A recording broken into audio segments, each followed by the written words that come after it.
1 யோவான் 5ஆம் அதிகாரம். இயேசுவானவரே கிறிஸ்து என்று விசுவாசிக்கிற எவனும் தேவனால் பிறந்திருக்கிறான். பிறப்பித்தவரிடத்தில் அன்பு கூறுகிற எவனும் அவரால் பிறப்பிக்கப்பட்டவனிடத்திலும் அன்பு கூறுகிறான். நாம் தேவனிடத்தில் அன்பு கூர்ந்து அவருடைய கற்பனைகளை கைக்கொள்ளும்போது தேவனுடைய பிள்ளைகளிடத்தில் அன்பு கூறுகிறோம் என்று அறிந்து கொள்ளுகிறோம். நாம் தேவனுடைய கற்பனைகளை கைக்கொள்வதே அவரிடத்தில் அன்பு கூறுவதாம். அவருடைய கற்பனைகள் பாரமானவைகளும் அல்ல. தேவனால் பிறப்பதெல்லாம் உலகத்தை ஜெயிக்கும். நம்முடைய விசுவாசமே உலகத்தை ஜெயிக்கிற ஜெயம்.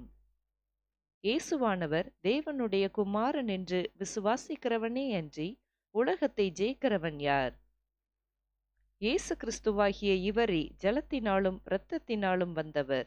ஜலத்தினாலே மாத்திரமல்ல, ஜலத்தினாலும் இரத்தத்தினாலும் வந்தவர். ஆவியானவர் சத்தியமாகையால் ஆவியானவரை சாட்சி கொடுக்கிறவர். பரலோகத்திலே சாட்சியிடுகிறவர்கள் மூவர், பிதா, வார்த்தை, பரிசுத்த ஆவி என்பவர்களே. இம்மூவரும் ஒன்றாயிருக்கிறார்கள். பூலோகத்திலே சாட்சியிடுகிறவைகள் மூன்று, ஆவி, ஜலம், இரத்தம் என்பவைகளே. இம்மூன்றும் ஒருமைப்பட்டிருக்கிறது. நாம் மனுஷருடைய சாட்சியை ஏற்றுக்கொண்டால் அதை பார்க்கிலும் தேவனுடைய சாட்சி அதிகமாய் இருக்கிறது.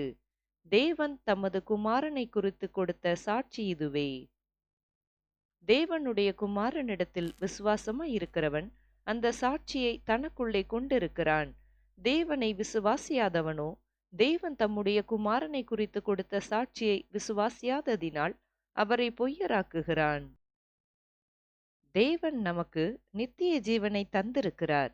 அந்த ஜீவன் அவருடைய குமாரனில் இருக்கிறதென்பதே அந்த சாட்சியாம். குமாரனை உடையவன் ஜீவனை உடையவன். தேவனுடைய குமாரன் இல்லாதவன் ஜீவன் இல்லாதவன். உங்களுக்கு நித்திய ஜீவன் உண்டென்று நீங்கள் அறியவும் தேவகுமாரனுடைய நாமத்தின் மேல் நீங்கள் விசுவாசமாய் இருக்கவும், தேவகுமாரனுடைய நாமத்தின் மேல் விசுவாசமாய் இருக்கிற உங்களுக்கு இவைகளை எழுதியிருக்கிறேன். நாம் எதையாகிலும் அவருடைய சித்தத்தின்படி கேட்டால் அவர் நமக்கு செவி கொடுக்கிறார் என்பதே அவரை பற்றி நாம் கொண்டிருக்கிற தைரியம். நாம் எதை கேட்டாலும் அவர் நமக்கு செவி கொடுக்கிறார் என்று நாம் அறிந்திருந்தோமானால் அவரிடத்தில் நாம் கேட்டவைகளை பெற்றுக்கொண்டோம் என்றும் அறிந்திருக்கிறோம்.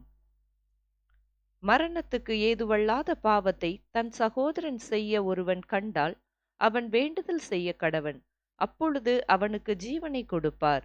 யாருக்கென்றால் மரணத்துக்கு ஏதுவல்லாத பாவத்தை செய்தவர்களுக்கே.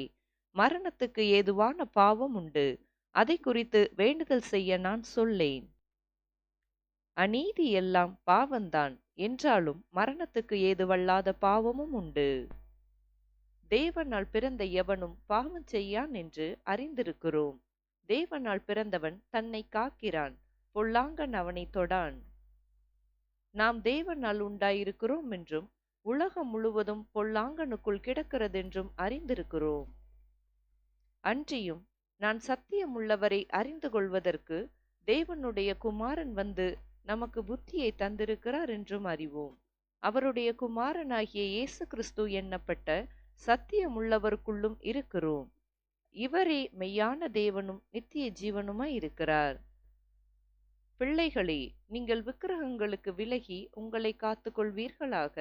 ஆமேன். ஆமேன்.